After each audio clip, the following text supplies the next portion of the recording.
जय श्री कृष्णा। कैसे हैं आप लोग फ्रेंड्स। आज की चर्चा बहुत विशेष होने जा रही है। आज की चर्चा हम करने जा रहे हैं इस समय पर ग्रह का उच्च नक्षत्र में जाना। जैसे कि आप टाइटल में ही दे रहे हैं, मकर राशि 30 मार्च, राहु केतु उच्च नक्षत्र। ये काफ़ी महत्वपूर्ण है। अब वर्तमान समय में शनिदेव आपके तृतीय भाव में विराजित हैं, राहु देव महाराज आपके धन भाव में और केतु वर्तमान समय में आपके षष्ठ भाव में विद्यमान है। केतु षष्ठ भाव में विद्यमान है, जहाँ शनि जो है उत्तरा भाद्रपद नक्षत्र का भोग कर रहे हैं, राहु शतभिषा का भोग कर रहे हैं, वहीं केतु ने भी अपना नक्षत्र परिवर्तन कर दिया। अब केतु नक्षत्र परिवर्तन करके गए हैं मघा नक्षत्र में। राहु केतु बहुत ही विशेष ग्रह होते हैं और विशेषतः आजकल के युग में तो ये जीवन के कह सकते हैं कि सम्राट कहे जा सकते हैं। आपके जीवन में जितनी भी गतिविधियां होती हैं उनको कंट्रोल करने का इनको पूर्णतया अधिकार प्राप्त है, क्योंकि जिस युग में हम जी रहे हैं, मोस्टली अगर हम कोई चीज़ राहु की नहीं यूज़ करें तो मोबाइल तो यूज ही कर रहे हैं। मोबाइल या मोबाइल में यूज़ किया जाने वाला नेटवर्क दोनों ही राहु से प्रभावित होते हैं।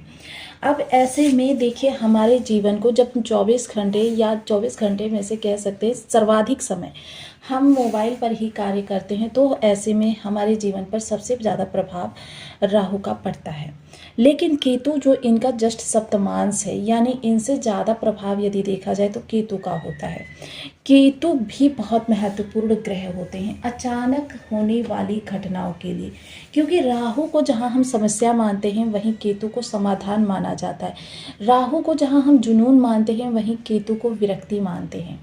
अब केतु जो है बेहद महत्वपूर्ण ग्रह हैं और किसी भी ग्रह का उच्च नक्षत्र में जाना, जैसे अगर मैं राहु की चर्चा करूं तो राहु देखिए जीवन में आपके जो चीज़ें उन्नत करते हैं वो बहुत ही ज़्यादा, यानी कि क्योंकि ये आगामी समय में आर्द्रा नक्षत्र में जाने वाले हैं जो बहुत ज़्यादा प्रभावित करेंगे। आर्द्रा इनका उच्च नक्षत्र होगा, लेकिन अभी केतु ने मघा यानी अपने उच्च नक्षत्र में प्रवेश कर लिया। केतु क्या है? केतु यदि लग्नगत होंगे तो ऐसे में आप स्वयं से किए जाने वाले कार्य, मतलब मोस्टली अगर आपके भाई बहनों के लिए, माता पिता के लिए, ससुराल वालों के लिए, मित्र बंधुओं के लिए कहा जाए तो हर कार्य को पूर्ण उत्साह के साथ करेंगे और किसी तरीके की उसमें कमी निकलने की कोई गुंजाइश नहीं छोड़ेंगे। लेकिन यदि आपको स्वयं के लिए कुछ करने के लिए कहा जाए कि आप खाना ही खा लीजिए अपने लिए, तो आपको उसमें भी इरिटेशन होगी कि भाई ये क्यों ज़रूरी है, लेकिन आप सिर्फ शरीर की आवश्यकता की पूर्ति के लिए भोजन ग्रहण करेंगे। मतलब स्वयं से इंसान को कोई प्रेम ही नहीं होता, वो सबके लिए जीता है। लेकिन एक चीज़ और भी होती है, उसके लिए कोई नहीं जीता, ये भी यहाँ पर निगेटिविटी होती है। धन की बात करें अगर, तो धन तो बहुत ज़्यादा कमाता है, धन भी बहुत ज़्यादा कमाता है, लेकिन उस धन पर उसका आधिपत्य नहीं होता। धन या तो परिवार में किसी बुजुर्ग के हाथ में चला जाता है, धन या तो परिवार के मतलब किसी भी सदस्य के हाथ में उसका चार्ज हो, लेकिन वो अपनी मर्जी से लाखों कमाए करोड़ों कमाए इसमें कोई मतलब नहीं, लेकिन वो अपनी मर्जी से अपने लिए 1 रुपये की टॉफ़ी भी नहीं ले सकता। अगर आपके तृतीय भाव में गया तो भाई बहनों से प्रेम तो बहुत ज़्यादा होगा, लेकिन भाई बहनों से जिम्मेदारियाँ इतनी ज़्यादा होंगी कि भाई बहनों से मिलने के लिए समय नहीं होगा। प्रेम बहुत होगा लेकिन समय नहीं होगा। अगर सुख भाव की चर्चा करें तो सुख में यदि केतु बैठे हैं तो फिर व्यक्ति जो है सुख उसके पास बहुत ज़्यादा होंगे, लेकिन सुखों से कोई लगाव नहीं होगा। परिवार का कोई सदस्य बहुत ज़्यादा संत स्वभाव का होगा, या तो गृहस्थ में रहते हुए ही संत होगा या फिर वो संत ही होगा। ये सारी चीज़ें होती हैं केतु के प्रभावगत। और जहाँ पर ये केतु इस समय पर बैठे हुए हैं, देखिए एक चीज़, राहु और केतु ये सर्प का मुख है और ये सर्प का धड़ है, ये इस तरीके से प्रभाव देते हैं।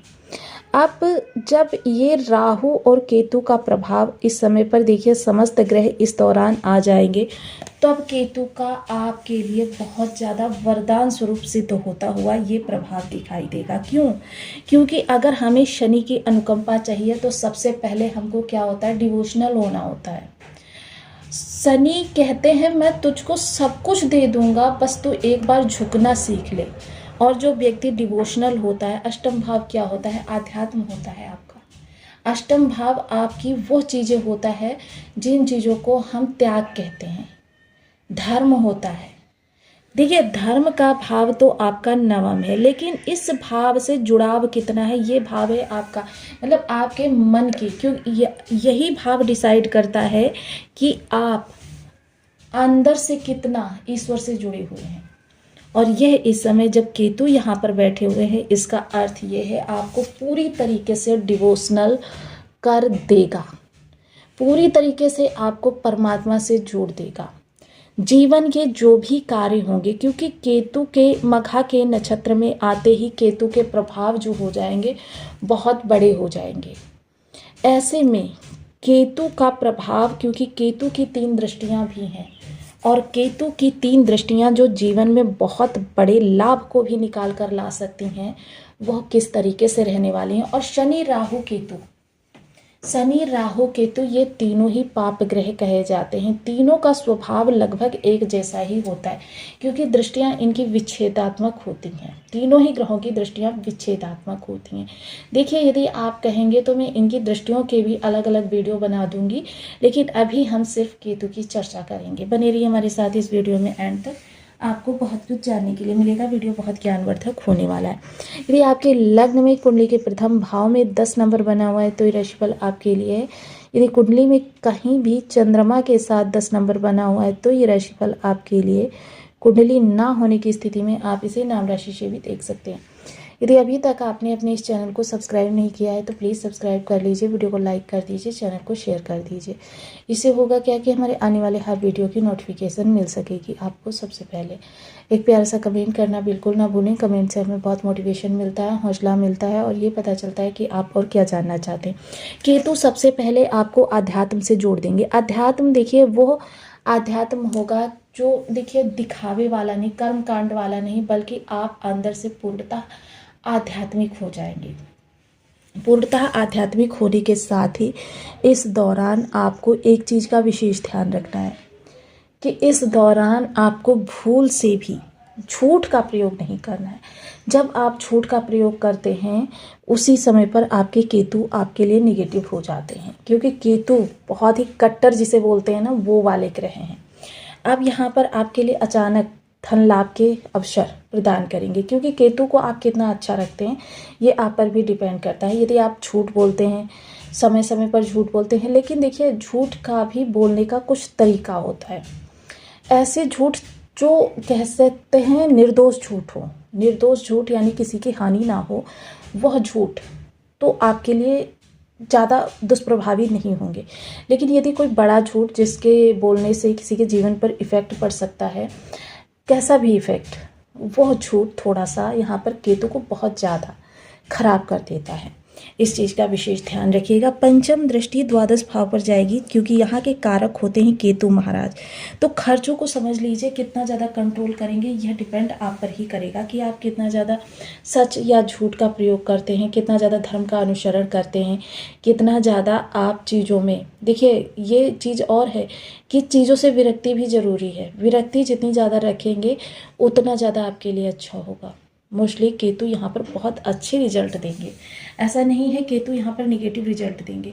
आपके खर्चे, आपका विदेश का कार्य, और देखिए कोर्ट कचहरी के लिए केतु कारक नहीं होते हैं, क्योंकि वहाँ पर तो झूठ सच चलता है, तो ऐसी चीज़ों में केतु कारक नहीं होते। वहाँ पर आपको राहु को अच्छा करना होता है।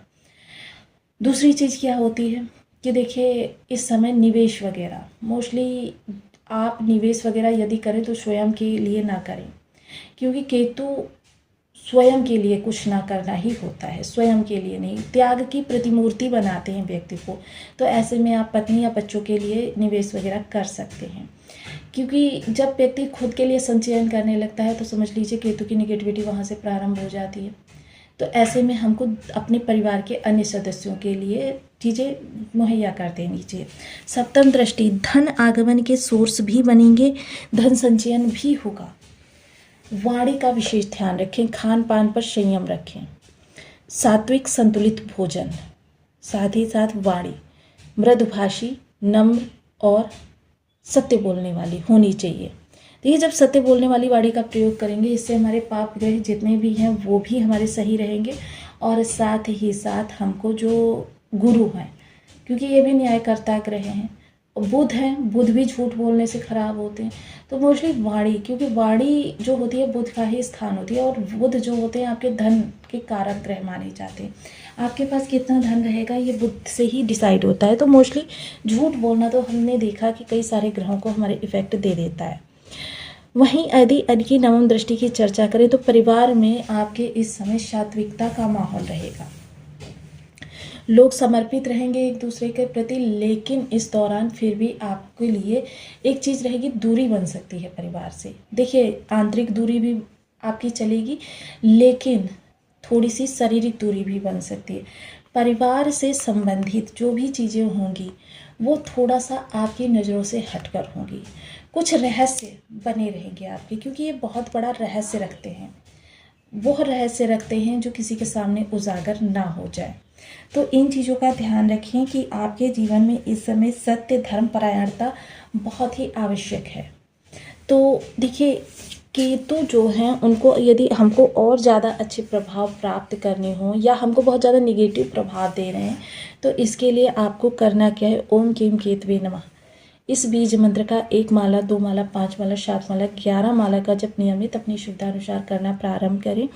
वहीं काला सफ़ेद कंबल लीजिए। देखिए, छोटा सा आसन भी ले सकते हैं, लेकिन गर्म होना चाहिए। धर्म स्थान पर जाएं उस समय पर, जिस समय पर मतलब 4 बजे के करीब प्रातः समय में, और उस स्थान पर बिछा दें जहां पर बैठकर लोग पूजा पाठ करते हैं। ऐसा करने से देखिए, ये क्रिया आपको माह में 1 दिन करनी है, गुरुवार, शनिवार या मंगलवार के दिन, और देखिए अमावस्या को भी की जा सकती है। इस क्रिया को करने प्रत्येक माह करने से आपके केतु आपके लिए शुभ फलकारी ही रहेंगे। देखिए, केतु जो है एक डिवोशनल ग्रह माने जाते हैं, आपके जीवन में मोक्ष के कारक ग्रह माने जाते हैं, समाधान माने